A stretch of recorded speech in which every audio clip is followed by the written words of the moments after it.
नमस्कार, बहुत स्वागत है आपका हमारे खास कार्यक्रम कैमरा सब देखता है। मैं आपके साथ हूं सोनाली सिंह। सरकारी स्कूल में पढ़ने वाले बच्चे अक्सर संसाधनों के अभाव की पीड़ा झेलते हैं और यही वजह है कि कई बार प्रतिभा होते हुए भी छात्र उसकी चमक बिखेर नहीं पाते। लेकिन गया के एक सरकारी स्कूल ने ऐसा वातावरण तैयार किया कि वहां पढ़ने वाले 2 होनहार छात्रों ने कमाल कर दिखाया है। 10वीं में पढ़ने वाले इन दोनों छात्रों की प्रतिभा राष्ट्रीय स्तर पर अपनी छाप छोड़ रही है। लेकिन ये कमाल आखिर है क्या? इसी सवाल का जवाब कैमरे ने अपनी नजर में कैद किया है। आप भी देखिए।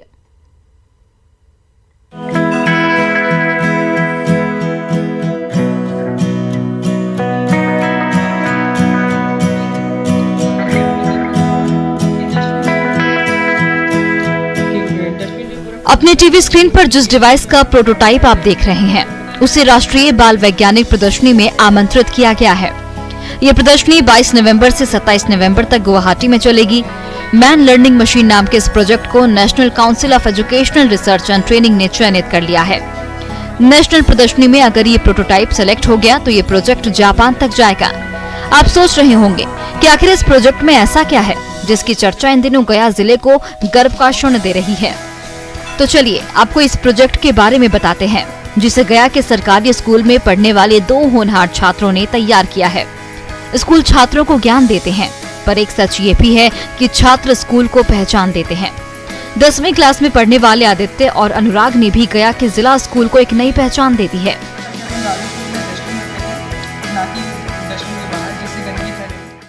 आमतौर पर माना जाता है कि सरकारी विद्यालय के बच्चे प्रतिभावान नहीं होते, प्राइवेट स्कूल की अपेक्षा कम प्रतिभावान होते हैं। किंतु गया जिले के सरकारी विद्यालय जिला स्कूल +2 के बच्चों ने कमाल कर दिखाया है। उनकी बनाई गई प्रोजेक्ट राष्ट्रीय विज्ञान प्रदर्शनी के लिए चयनित हो गई है। यहाँ के 10वीं क्लास के छात्र ने एक प्रोजेक्ट बनाया है जिसका नाम दिया गया है मैन लर्निंग मशीन, जो कि यह एक सेंसर युक्त डस्टबिन है। इन 2 प्रतिभाशाली छात्रों ने सेंसर से लैस एक ऐसा डस्टबिन बनाया है जो लोगों को डस्टबिन में कूड़ा फेंकने का अल्टीमेटम देगा। अक्सर लोग कूड़ादान होते हुए भी कूड़ा इधर उधर फेंक देते हैं। ऐसे में ये सेंसर युक्त डस्टबिन 5 से 10 मीटर का रेडियस कवर करते हुए लोगों को प्लीज यूज मी कहकर उनसे डस्टबिन में कूड़ा फेंकने की अपील करेगा। पर ऐसा नहीं कि सिर्फ अपील ही करेगा, गलती अगर बार बार दोहराई गई तो ये डिवाइस 3 बार चेतावनी देगी और चौथी बार उस शख्स को डिटेक्ट करते हुए उसकी फोटो खींचकर नगर पालिका को भेज देगी।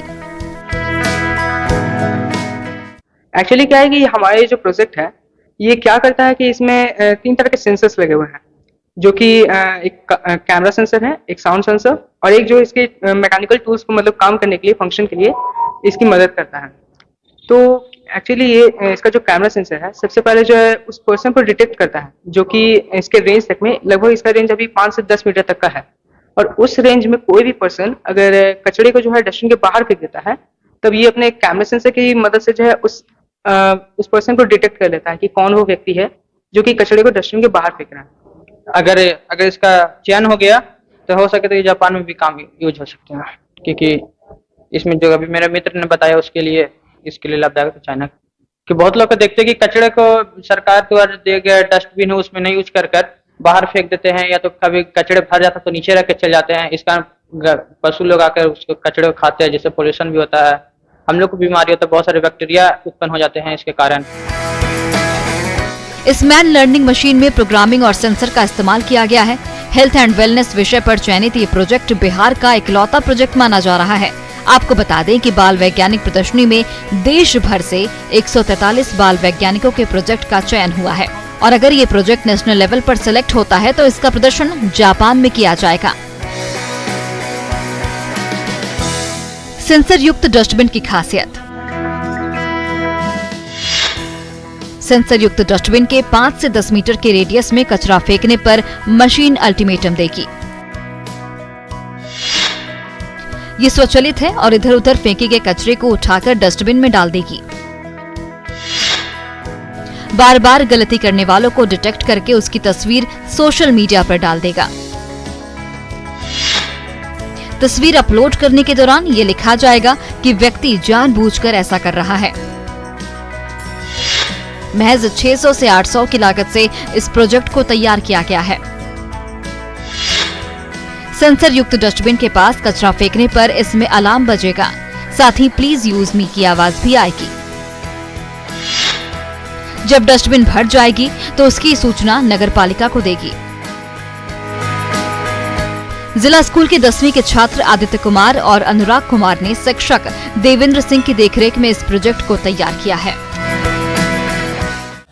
जबकि ये नेशनल लेवल पर मेरा यही प्रोजेक्ट गया है।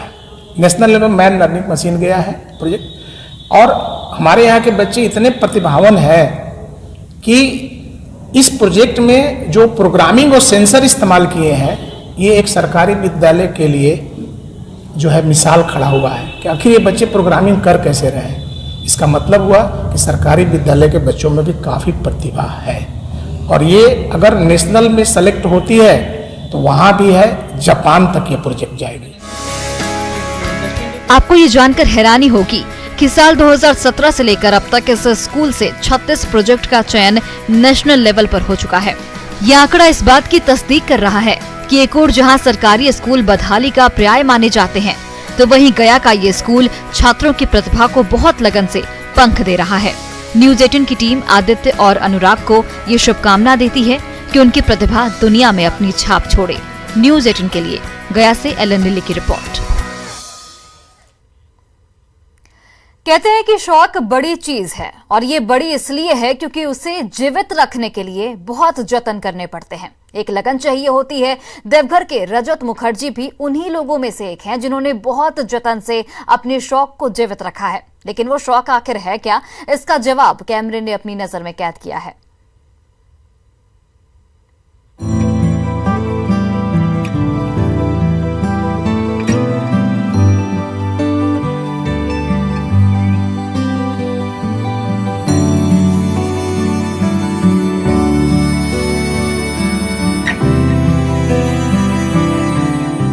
नटराज की धरती देवघर के रहने वाले रजत मुखर्जी जब 7 साल के थे तभी उनके मन में डाक टिकट को कलेक्ट करने की इच्छा घर कर गई। तब से चला वो सिलसिला आज भी बदस्तूर जारी है। आप जिन डाक टिकटों को अपनी स्क्रीन पर देख रहे हैं वो फीफा वर्ल्ड कप में जारी किए गए टिकट हैं। इसी महीने की 20 तारीख से फुटबॉल वर्ल्ड कप का शुभारंभ होने जा रहा है। आप ये जानकर हैरान हो जाएंगे कि रजत मुखर्जी के पास साल 1930 से लेकर अब तक के सभी डाक टिकट मौजूद हैं। फीफा वर्ल्ड कप की